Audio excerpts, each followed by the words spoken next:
This video is about the schizophrenia spectrum and other psychotic disorders. Based on the DSM-5-TR, or the Diagnostic and Statistical Manual, 5th edition text revision published by the American Psychiatric Association, the schizophrenia spectrum and other psychotic disorders are defined by the following key features: delusions, hallucinations, disorganized thinking, grossly disorganized or abnormal motor behavior, and negative symptoms. First, let's see key feature number 1, delusions. Delusions are false beliefs which are fixed in nature, meaning that the person is convinced that this is reality. Therefore, presenting evidence which are contrary to the beliefs will not change the person's beliefs. It is important to consider factors when assessing if a belief is a delusion. First is culture. There are things that are considered to be true in one culture, but which are considered to be false in another culture. For example, among Filipinos, many believe in the presence of supernatural beings or even elementals, but this may not be true in some other cultures. Therefore, it's important to determine the client's culture before considering that a belief is false. Consider also the onset of the belief. A delusion has a sudden onset because it is not a product of study, analysis, or coming up to a conclusion. Rather, it just happens. Delusions may be classified based on their themes. These are persecutory, referential, grandiose, erotomanic, nihilistic, and somatic. Persecutory delusion is a belief that one is going to be harmed, harassed, or even killed by a person, a group, or an organization. Example, the person verbalizes, "You are all plotting to kill me." Referential delusion is a belief that certain gestures, comments, and environmental cues are directed to oneself. Example, pointing to two people eating ice cream. You see those two eating ice cream? That's a secret code. It means that I have to go undercover. So giving a meaning to something that is actually meaningless. Or the person listens to the radio or watches television and thinks that the broadcast is referring to him or is an instruction to him. Grandiose delusion is a belief that he or she has exceptional abilities, wealth, or fame. Example, I am God. Only I can save the world. Erotomanic delusion is a belief that another person is in love with him or her. Example, did you see how Dr. X looked at me? He's so in love with me that he can keep his eyes off me. I bet he fantasizes about me even in his dreams. The reality is that Dr. X is not even aware of the existence of this person. Nihilistic delusion is belief related to non-existence, such as believing that he or she or humanity is no longer existent or will stop existing due to a major catastrophe that will happen. Examples, I am dead. That is a nihilistic delusion regarding one's own existence. Another example is the world has ended. We are in the afterlife. That is a nihilistic delusion regarding humanity or the world in general. Somatic delusion is preoccupation regarding health and organ function and may include irrational beliefs about body function or how natural sensations are signs of illnesses. Example, I feel so hungry. I have stomach cancer. Hunger is just a normal sensation, but the client believes that he has stomach cancer because he is experiencing hunger. Delusions may also be classified based on their plausibility or their probability of happening. These are non-bizarre or bizarre. A non-bizarre delusion is plausible and situated in ordinary life experiences and culture. Example, see that group? They are actually cops in civilian clothes doing a surveillance on me. This can easily happen in real life, therefore, it is considered as a non-bizarre delusion. On the other hand, bizarre delusion is a belief that is implausible and not situated on ordinary life experiences and culture. For instance, instead of simply believing that this group of persons are cops in civilian clothes doing a surveillance on him, the client may believe that this group is not human. Instead, they are aliens coming from a faraway galaxy and they are here impersonating humans in order to assassinate him because he is the emperor of the universe. That is so fantastic, right? Therefore, it is bizarre. There are common themes that may occur in bizarre delusions. First is thought withdrawal. This is the belief that one's thoughts have been removed by an outside force. For example, the person may verbalize, I have no more thoughts inside my head. They have all been sucked out by the vacuum cleaner. Second is thought insertion. This is the belief that alien thoughts have been placed into one's mind. For example, the person may say, my thoughts are not my own. They are coming from this person, the one who is sitting in that corner. He is putting his thoughts inside my head. Or this could be delusion of control, a belief that one's body or thoughts are being manipulated by some outside force. The person may verbalize, I cannot control my body or my thoughts. They are being manipulated. They are being controlled by the great manipulator who is sitting over there. That person who's looking at me, he's making me do things and think things which are not my own thoughts and actions. Key feature number 2 is hallucinations. This is sensing things that seem real but are actually not. They occur without any external stimuli but are simply created by the mind. But they have the qualities of real perceptions. This means that the person considers this to be reality, and telling him that this is just a creation of his mind will not convince him that they are not real. Hallucinations may occur in any sensory modality. They may be auditory, visual, olfactory, gustatory, or tactile. The most common are auditory hallucinations, and they are usually perceived as voices. The voices may be familiar, such as the voice of the client's long-dead father, or they may be totally unfamiliar. Key feature number 3 is disorganized thinking. This is also called formal thought disorder. Although this is about thinking, this may be inferred from a person's speech. We also have to remember that many persons have some degree of disorganization in their thinking and speech.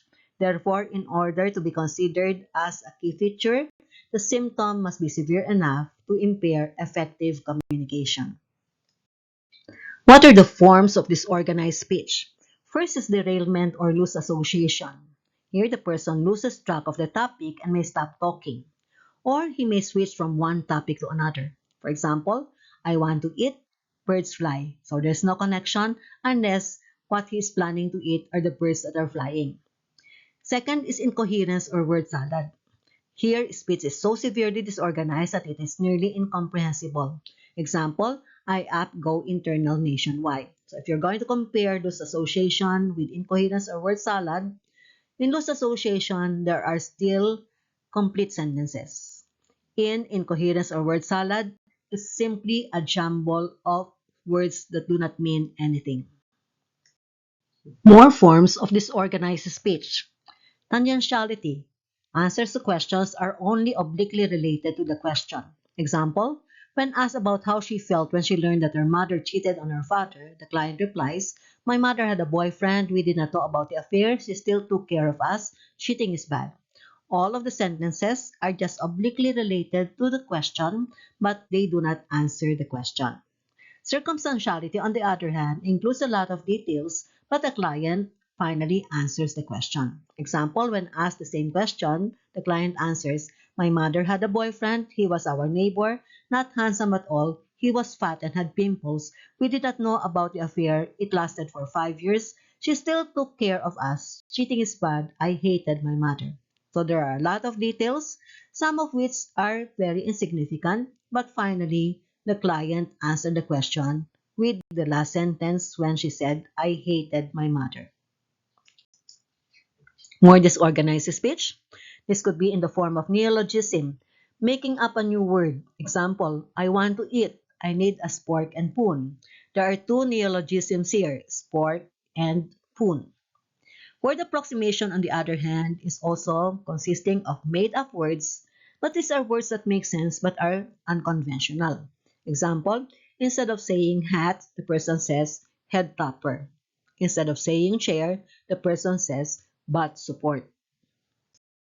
Another form of disorganized speech is echolalia, which is imitation of words or phrases made by others. In other words, the person mimics the other person. Example, when asked, what is your name? The client answers, what is your name? Note, Ecopraxia is similar except that it involves actions, not words. Another form of disorganized speech is perseveration, which is the repetition of a word, theme, or action beyond the point at which it was appropriate. Example, patient A says, I'm sorry, after accidentally stepping on patient B's foot. Patient B says, it's okay, and patient A repeats, I'm sorry. Patient B says, I said it's okay, and patient A repeats, I'm sorry. So initially, it was appropriate, but later on, it became inappropriate because it is repeated needlessly. Perpetuation, on the other hand, is senseless repetition of words or phrases over and over again. Example, fifth anniversary, fifth anniversary, fifth anniversary. Meaning, for perpetuation, it was inappropriate right from the start. Key feature number 4 is grossly disorganized or abnormal motor behavior. This may be manifested as silliness, wherein the person behaves like a very young child, such as running, jumping, going up the furniture, going down, rolling around, kneeling, rolling around again, running again, standing still, jumping again. So there is no goal direction. This may also be expressed as unpredictable agitation or catatonic behavior, which will be taken up towards the end of this lecture. Okay, feature number 5 is negative symptoms. They are called negative because they refer to lessening or absence of normal behaviors.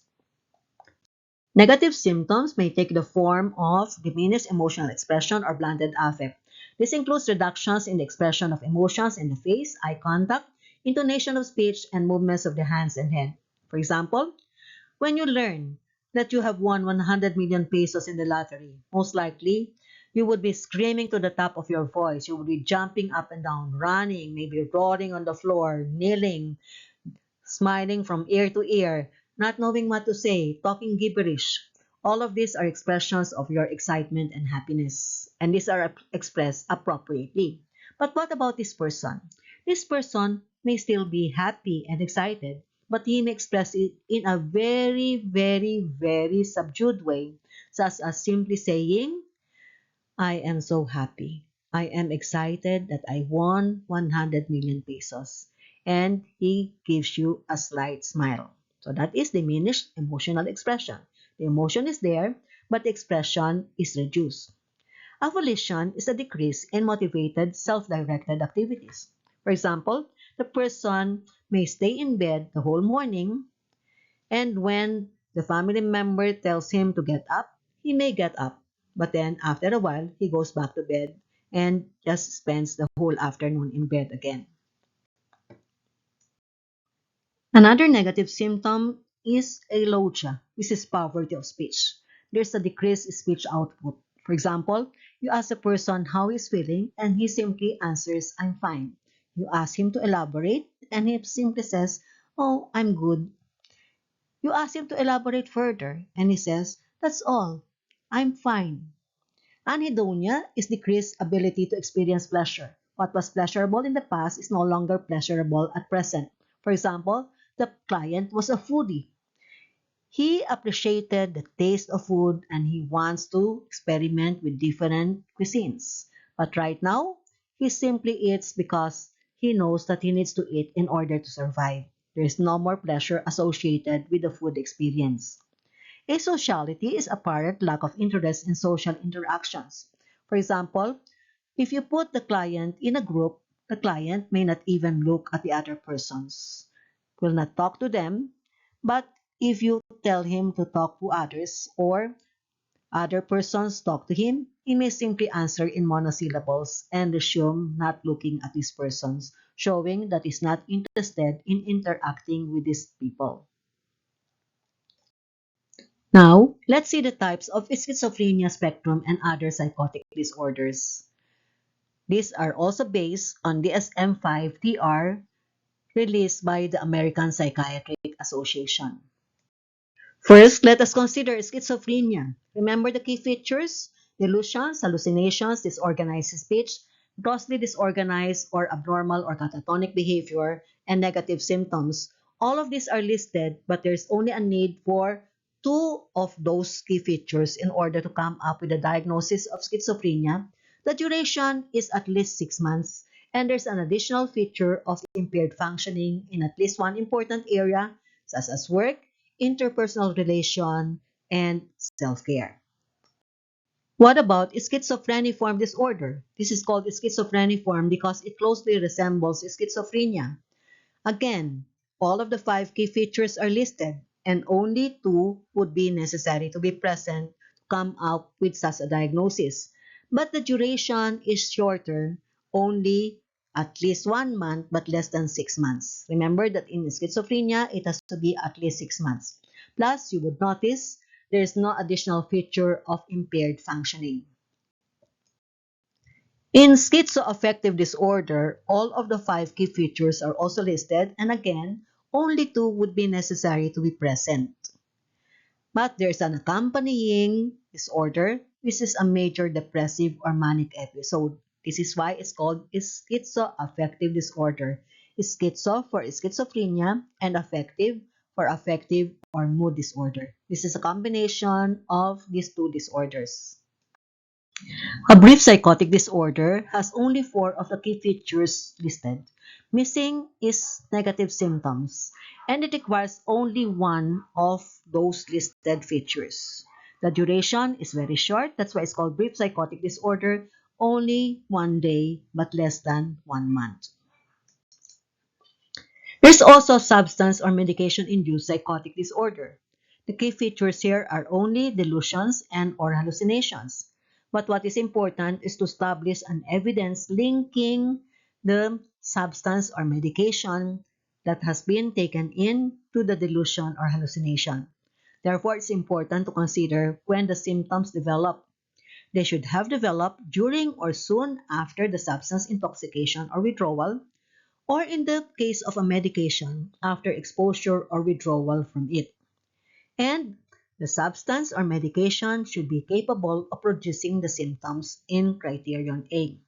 For example, the person took in LSD, that is lysergic acid diethylamide, which is a hallucinogen, and the person developed hallucinations. So, does the person have psychotic disorder?